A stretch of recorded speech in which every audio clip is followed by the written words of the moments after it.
Welcome back. While significant progress has been made in South Africa since the first Durban conference in 2000, deadly and unnecessary HIV treatment gaps persist in other countries. Medical charity MSF has taken advantage of this year's HIV/AIDS conference currently underway in South Africa to sound the alarm on HIV/AIDS in Central African Republic, where only 30% of patients are getting treatment and the number of infection rates is alarming. Insecurity persists in Central African Republic despite the election of President Faustin Archange Touadera in March, designed to bring an end to intercommunal and interreligious violence. The country's healthcare system is one of the main sectors that has taken a hit during the conflicts, which has made groups like the HIV and AIDS patients struggle to gain access to medical care.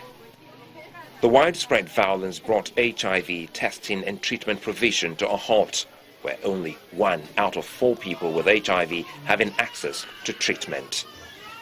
With the global HIV and AIDS conference currently underway in South Africa, medical charity Medicine Sans Frontiers is calling for an urgent action plan to address the critical lack of HIV treatment in the Central African Republic. In Central African Republic, it is costly and difficult to get diagnosed and treated for HIV. Patients are expected to pay out of pocket for all costs for services, including laboratory tests, consultations, hospitalization, which are concentrated in main cities.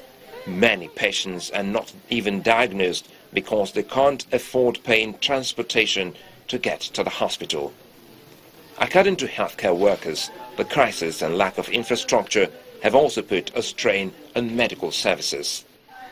Medicine Sans Frontiers continues to see unusually high rates of HIV-related illness and death in other projects elsewhere in Central African Republic, and will be increasing capacity to 40 beds, including 10 in intensive care at its main hospital in Bangui.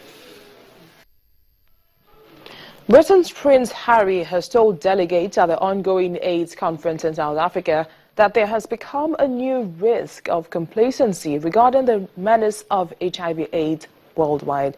It was joined in a panel discussion by legendary singer Elton John and young activists from Zimbabwe, Uganda and Argentina. The focus was adolescent involvement in championing the fight against AIDS. Our South Africa Bureau Chief was there. The Prince's event proved quite popular among the young delegates at this event. Some came first to catch a glimpse of him as well as listen to what he had to say. He had initially set the stage last week by publicly taking an HIV test live on Facebook, but it wasn't for fun. What he came here to say was quite serious.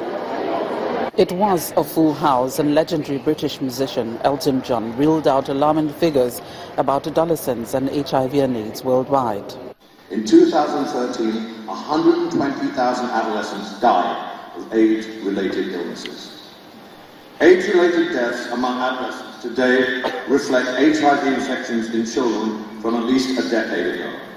Many children slipped out of care and treatment programs and were lost to follow-up or were never diagnosed. With this picture in mind, Prince Harry warned of a new risk of complacency and its implications. We cannot lose a sense of urgency, because despite all the progress we have made, HIV remains among the most pressing and urgent of global challenges.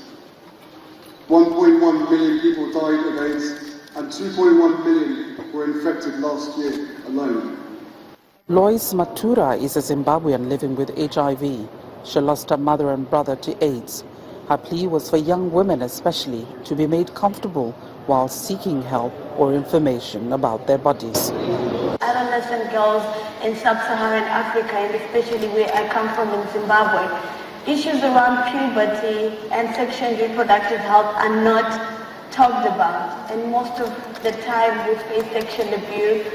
It is our ambition to change the tide of this epidemic by ensuring more young people know about the state. It is time for us to step up and acknowledge that stigma and discrimination still act as the greatest barrier to us defeating this disease once and for all. Prince Seeiso of Lesotho and Prince Harry are co-founders of the Sentabale Foundation, which does work with HIV-infected or exposed children in Lesotho. The AIDS Conference 2016 ends on Friday. From Durban, KwaZulu-Natal, South Africa, Betty Dibia, Channels Television News. And that's it on Network Africa today. Thank you so much for watching. I am BC Adebayo.